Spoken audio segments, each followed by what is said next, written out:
Même question à vous, Frédéric Bocara, sachant qu'en face, les réactions politiques ont été non, mais c'est pas ça qu'il fallait faire, il fallait remettre en place l'ISF, il fallait annoncer une hausse du SMIC, une hausse des salaires, et évidemment stopper les hausses de taxes sur les carburants.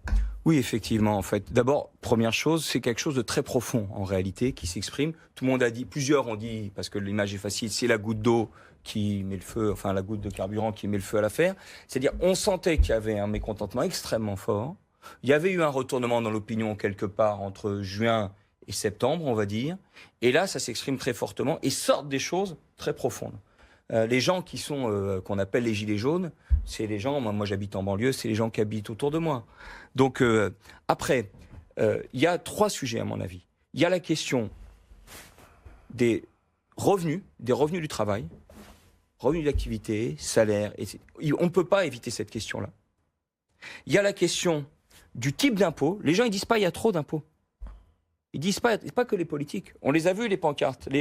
Sur un drap, là, j'ai écrit tout à l'heure, fraude fiscale, d'autres disent ISF. Donc ils disent qui paye comment avec des visions simples. Mais c'est ça qui est quand même dans le débat. Hein. Et donc il y a des questions quand même de contenu. C'est encore une fois pas seulement trop ou trop peu. Et troisièmement, le type de dépenses. Et je voudrais insister sur deux choses.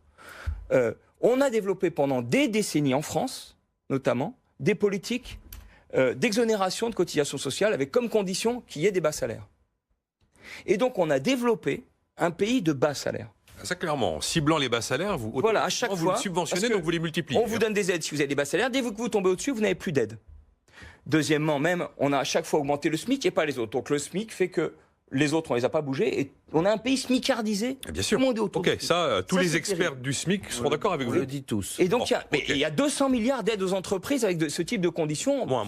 Non. Pas 200 milliards. Si, au total, c'est la Cour des comptes. Non, on est mais à 130 les CICE, milliards si on cumule l'ensemble des niches, des baisses de charges, 130 milliards d'euros. Mais si on prend CICE, tout ça est venu des 35 heures, on le sait. Attendez, si on prend CICE... Il faut resserrer, là, Frédéric Bocara. Donc, le problème, c'est encore une fois le contenu, les règles. Parce que tous ces gens-là, ils demandent d'autres dépenses. Ils disent ça ne va pas sur l'écologie. Ils disent ça ne va pas non plus au service public. Or, si on a besoin de se déplacer, c'est parce que nos services publics ne sont plus à notre proximité, les écoles, les hôpitaux, etc.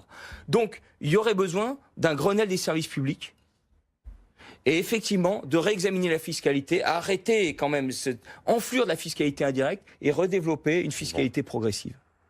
On a cru que c'était indolore et ça pète d'un coup.